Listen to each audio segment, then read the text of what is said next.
नमस्कार दोस्तों। ओमाइक्रॉन का पहला केस लगभग 10 दिन भी नहीं हुए शायद मिले हुए साउथ अफ्रीका में, और ये काफ़ी तेज़ी से फैला है। साउथ अफ्रीका में भी काफ़ी ज़्यादा केसेस बढ़ गए, और इंडिया में भी अभी 2 दिन पहले 2 केस मिले थे। उसके बाद ये कर्नाटका में 2 केस मिले थे, फिर दिल्ली में और आज जयपुर में। तो जो केसेस मिल रहे हैं ये ओमाइक्रॉन के ही हैं मोस्ट प्रोबेबली, हालांकि जो जेनेटिक सीक्वेंसिंग है वो उसका रिजल्ट आना अभी बाकी है।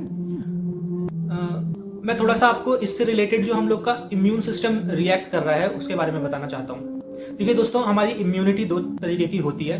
पहली तो इनेट इम्यूनिटी होती है और दूसरी एक्वायर्ड। एक्वायर्ड वो हो गई जो हम कोई इन्फेक्शन जो है वो हमें होता है और उसके अगेंस्ट में हमारा बॉडी एंटीबॉडी बनाता है, या फिर हम बाहर से वैक्सीनेशन के जरिए हमारी शरीर को एंटीबॉडी बनाने के लिए ट्रिगर करते हैं, तो वो तो एक्वायर्ड इम्यूनिटी हो गई।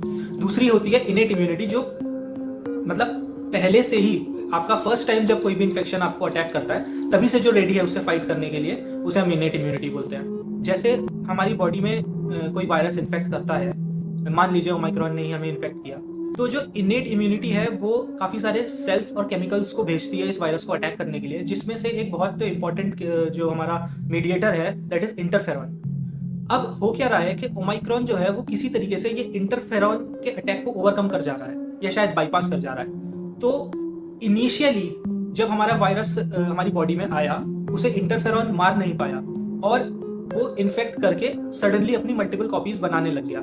यही चीज दोस्तों देखी गई ओमाइक्रॉन के पेशेंट्स में कि वायरल लोड बहुत ज्यादा आ रहा है। मतलब जो हम आरटीपीसीआर करवाते हैं उसमें एक सीटी वैल्यू होता है जो वायरल लोड को इंडिकेट करता है। तो नॉर्मली जो हम लोग का डेल्टा वेरिएंट था उसमें ये सीटी वैल्यू हमारी एवरेजली 10 से 20 के बीच में लोगों में रह रही थी। वहीं जो कोविड के ओमाइक्रॉन वेरिएंट के पेशेंट हम लोगों ने देखे उसमें ये सीटी वैल्यू जो है वो 2 या 3 है केवल। मतलब ये सीटी वैल्यू जितनी कम होती है उतना ज्यादा आपका वायरल लोड इंडिकेट करती है। तो ये तो हो गई इनेट इम्यूनिटी की बात, जो कि वायरल लोड बहुत ज्यादा बढ़ा रही है। और जो एक्वायर्ड इम्यूनिटी है, आप जानते ही हैं कि वायरस में म्यूटेशंस बहुत ज्यादा होंगे। अब हम लोग जो एंटीबॉडी बनाते हैं अपनी बॉडी के अंदर, या जो वैक्सीन के द्वारा आपकी बॉडी में जनरेट करवाते हैं, वो एक पर्टिकुलरली स्पाइक प्रोटीन या किसी और स्ट्रक्चर को टारगेट करके बनवाई जाती है। अब क्या हो रहा है कि ओमाइक्रॉन वेरिएंट में वही कुछ पर्टिकुलर स्ट्रक्चर्स हैं जिसमें म्यूटेशन हो गया, यानी कि उसका जो शेप है या स्ट्रक्चर है वो चेंज हो गया। तो ऐसा माना जा रहा है कि शायद हमारी एंटीबॉडीज जो है या जो वैक्सीन है वो उसके अगेंस्ट में उतना रिस्पॉन्स नहीं कर पाएगी।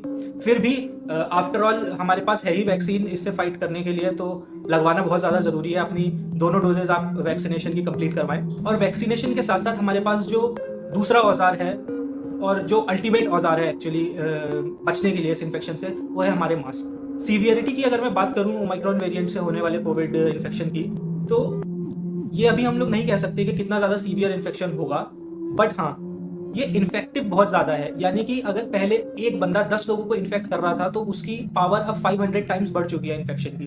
तो आप जान ही सकते हैं कि मतलब कितना ज़्यादा इन्फेक्शन होगा। और अगर इन्फेक्शन बहुत ज़्यादा स्प्रेड होता है तो केसेस जो होंगे उसे हम लोग का हेल्थ केयर सिस्टम अकोमोडेट करने की कैपेसिटी शायद नहीं रखता है। दोस्तों, हो सके तो एक प्रॉपर N95 मास्क को सील करके अच्छे से के देख के चारों तरफ कहीं से भी एयर एंट्री ना हो, उसे यूज़ करें अगर आपको बाहर निकलना पड़ रहा है तो। और वापस से, हालांकि अभी इंडिया में काफ़ी केसेस कम थे तो लोग बाग बाहर घूमने फिरने जाने लगे, बट दोबारा से टाइम है अपने घरों के अंदर रहने का और सेफ रहने का।